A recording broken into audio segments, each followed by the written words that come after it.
everyone, it's Amanda. Welcome back to my channel. I hope January was good to you. February is right around the corner, which means it's time to do my February plan with me and bullet journal setup. This week I'd like to thank Squarespace for sponsoring this video and supporting my channel. Whether you need a website, a domain, or an online store, Squarespace is the place to do it. You can get 10% off your first purchase at squarespace.com/AmandaHLee. More on that later because we need to get into this video. As usual, it's time to showcase some of your recreations from my previous bullet journal setup. You can see all of them above me. If you want me to see any of your recreations from this month, you can tag me on Instagram at AmandaHDoodles. Make sure you tag me in the photo, not just the caption, because then I can see and like all your photos. One of my favorite things to do is to scroll through my tagged photos and see all of your recreations. Anyways, I think I'm just gonna hand you guys off to the voiceover now, so let's go.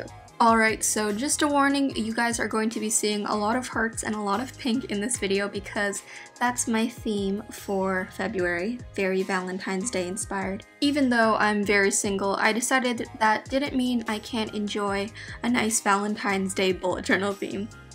On the page before, I decided to add in a quote to fill that blank page that says, "Love yourself first." This is something that I truly believe in, whether you're single or in a relationship. It's so important.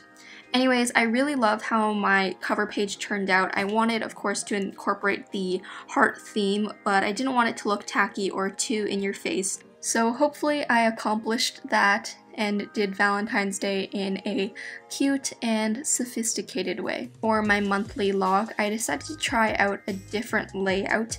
This one, as you can see, the boxes are actually thinner and taller. I believe each box was 7 by 5. Usually I spread my calendar layout across the page horizontally, which means that I have space on the top and the bottom, but this layout allows me to have more space on the left side, which I actually really liked. So on the left, of course, after I filled in all of the numbers, I did a February doodle that matched the cover page, and I did my YouTube growth tracker.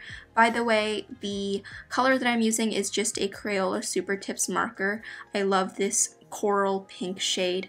Again, it's not like a hot pink, baby pink color that you would typically see for Valentine's Day, so I thought it went well with this video. And as usual, if you're curious as to what pens I'm using, I'm going to have everything linked in the description box below for your convenience. Funnily enough, this theme with the hanging hearts on the string was actually inspired by a DIY video I did 4 years ago, I think, where I made a real-life physical version of these hanging hearts in my room. So shout out to any of you who have watched that video or have been watching my channel since those days. I thought it would be a fun nod to old school AmandaHLee, especially because this month is actually the 5-year anniversary of when I posted my very first YouTube video. A little fun fact for you guys there. I just realized that me talking about this is going to entice a couple of you sneaky little viewers out there to go back and watch my old videos, which just makes me cringe with every fiber of my body. A warning for any of you brave souls who are going to go back and do that: you are going to experience awkward preteen Amanda. Please keep in mind I was 14 or 15 years old, so be kind.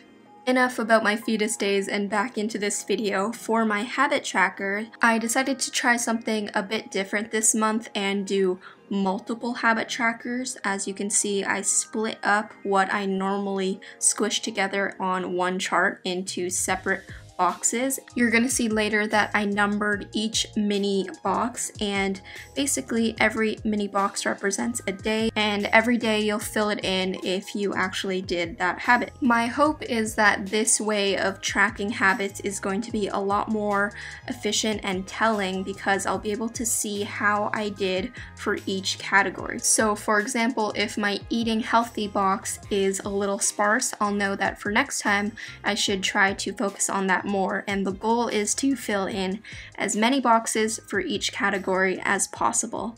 I found that the previous way that I did my habit tracker, it was nice and it was a good way to keep myself accountable, but in general there wasn't a lot of payoff. I was able to look at the chart as a whole but not really focus in on each category as much. So fingers crossed this works out for me. I think it's going to be a nice little switch up and hopefully motivate me to fill it in every day. It was pretty tedious to fill in the numbers for all of the boxes, but I made it through, and at the end I rewarded myself by making it pretty and pink and adding the heart doodles all around it. For my mood tracker this month, I decided to do the same style of mood tracker as I did in my January plan with me last month, with the wheel.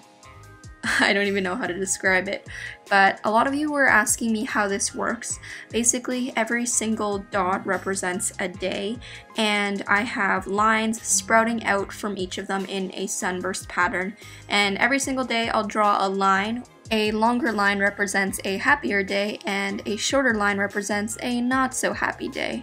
Instead of sparklers and fireworks like I did last month, I decided to decorate the lines as Cupid's bow arrows, which I thought was such a cute and fun idea.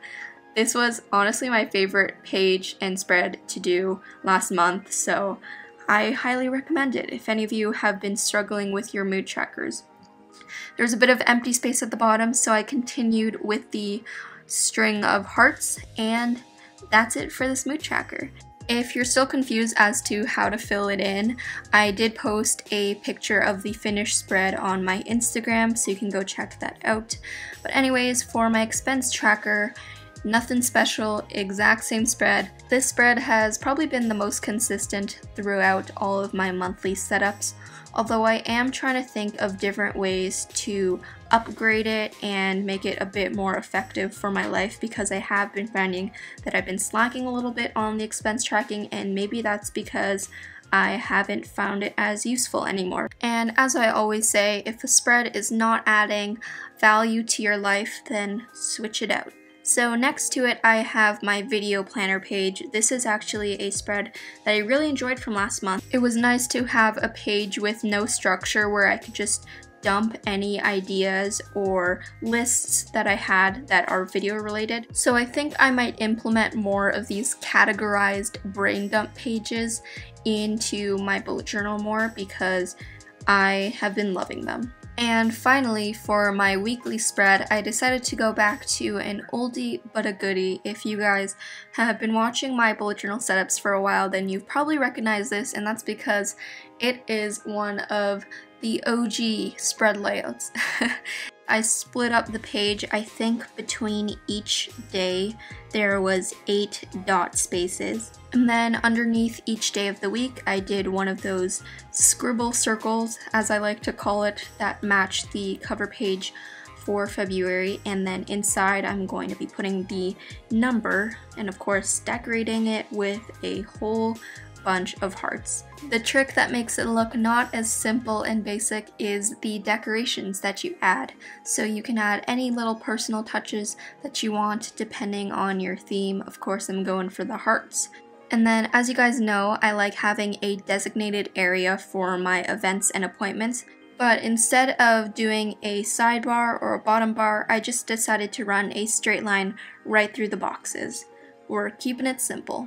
Just a couple little finishing touches, including more hearts and then a notes section at the bottom for me to do any shopping lists or any special reminders, and we are done with this weekly spread. Of course, this is only the weekly setup for the first week of February, but if you want to keep up with any of the weekly spreads that I make in the future, be sure to follow me on my Instagram, because I do a live stream there every single Sunday setting up my weekly spread. I have so much fun doing those, so I hope to see some of you guys there.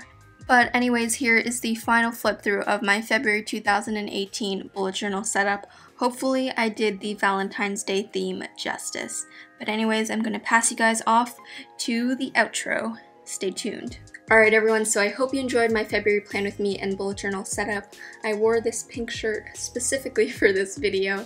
But anyways, I wanted to talk quickly about Squarespace. I've been playing around with Squarespace myself because I've been trying to start up my own website, and it has been so easy and great to use, especially for someone like me who has zero experience in web design. Their platform is really intuitive and easy to use. They have beautiful templates, they do domains, and should you ever need some help, they have award-winning 24/7 customer service. It's seriously the best place to go to if you need to start a website or an online store. So if you want to try it out for yourself, you can go to squarespace.com/AmandaRachelLee for a free trial and for 10% off your first purchase. So thanks again to Squarespace for supporting my channel, and thanks to you guys for watching. Don't forget to tag me in your recreations. But anyways, keep doodling and I'll talk to you in my next video. Bye everyone!